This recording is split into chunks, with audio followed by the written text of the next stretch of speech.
Ano sa tatlong branches na ito, ang trabaho ay ang gumawa ng mga batas? Kasi di ba sinabi niya, executive, legislative, at saka judicial branch. Ano yung branch na gumagawa ng mga batas? Legislative po. Lawmaking. Legislative is correct! Yeah. Legislative.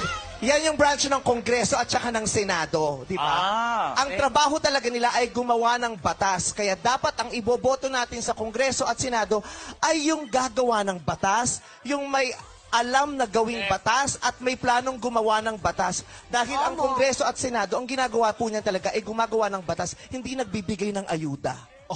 Okay? Diba?